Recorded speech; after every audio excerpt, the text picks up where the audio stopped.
It is a constitutional requirement, you rightly put it. We'll go straight into it. What is the situation with the water supply, mainly in Lami, Suva-Nausori corridor?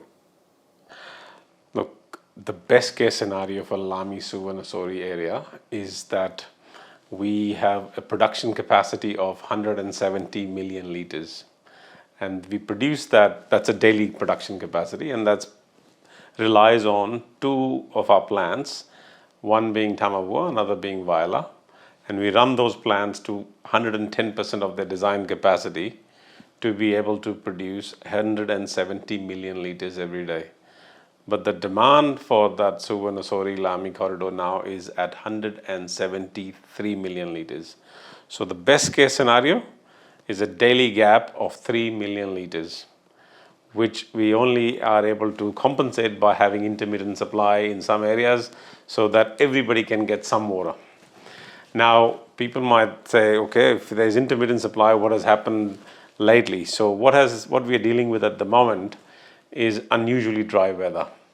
So for example, today our production is 162 million litres. So that gap, that is the best case scenario gap of 3 million, is actually today at 11 million litres. So that's why we have to have prohibition notices, encouraging people not to use water outdoors, don't wash their cars, don't wash hard surfaces.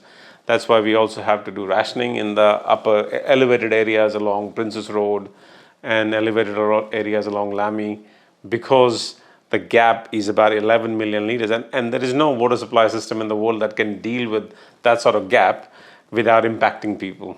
You've come from Sydney Water. What's the gap there? Or what's the backups that maybe we can aspire to? I think what we can aspire to certainly is the diversity of supply. If you think about Sydney's water, it's a good question. If you think about Sydney's water source, so Sydney has dams, and those dams can store about 5 years of water supply. So if it doesn't rain today, and if it doesn't rain for the next 5 years, there's enough water in the dams to supply.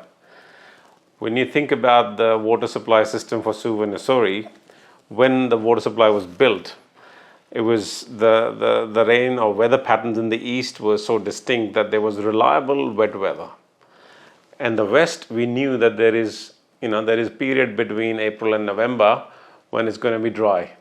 So we built a dam in the west, Waturu Dam.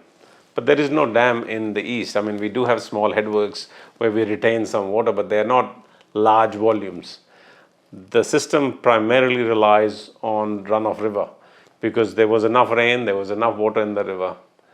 And what we're finding now is that weather has turned on its head. So reliance on rivers is no longer climate resilient.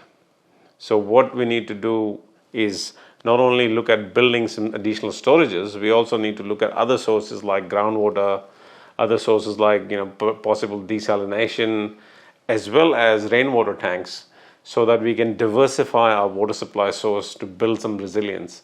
At the moment, we are really exposed because all we have is runoff river water supply, and that's not really a very diversified source.